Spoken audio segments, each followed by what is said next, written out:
Today, City Council member Mary Waters introduced a resolution to change the name of Hart Plaza in downtown Detroit to instead honor Dr. Martin Luther King Jr. It was in Hart Plaza 60 years ago Martin Luther King Jr. first delivered his I Have a Dream speech before leading around 100,000 people on the walk to freedom.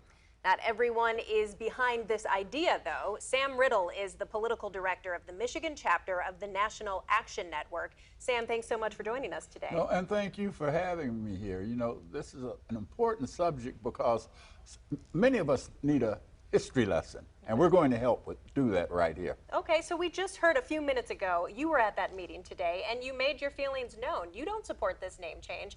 You knew the late senator who Hart Plaza is named after personally. Why don't you support the change? Well, you know, I've been doing political and media consulting for over 50 years, half a century.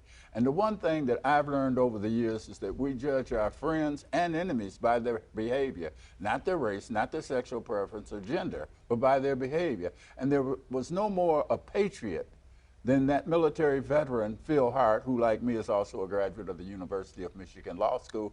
But more importantly, we wouldn't have even had the 1965 Voting Rights Act but for Phil Hart. Those individuals that now sit on the Detroit City Council might not have even been able to vote but for Phil Hart.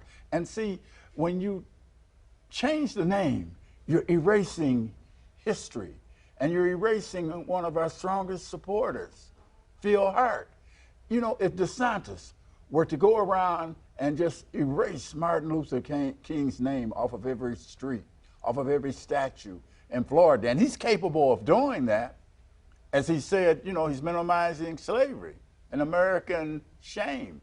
So what we've got to do is educate people so that they can make the right decisions. No, the National Action Network, and I'm speaking on behalf of our organization here today, we totally reject, no compromise. Keep Phil A. Hart's name on Hart Plaza. To do anything less is to fall into the trap of DeSantis, the white supremacist governor of Florida. And what you're saying is, you're not saying in a sense that Martin Luther King doesn't deserve an honor like this. You're just saying that it deserves to stay Hart Plaza because what he has meant to this city. Well, what he has meant to the nation. Phil Hart was the conscience of the entire United States Senate.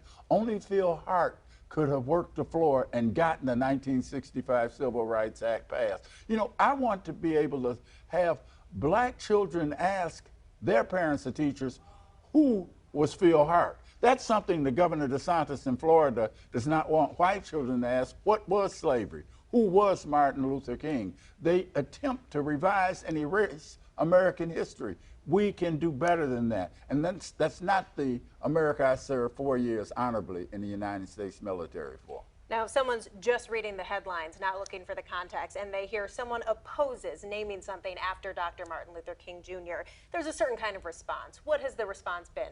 Well, I'm getting an overwhelmingly favorable response, but many people don't, they want to just keep it Hart Plaza without knowing the history of United States Senator Phil Hart. If you know the history of Phil Hart, he typifies all that America should be about.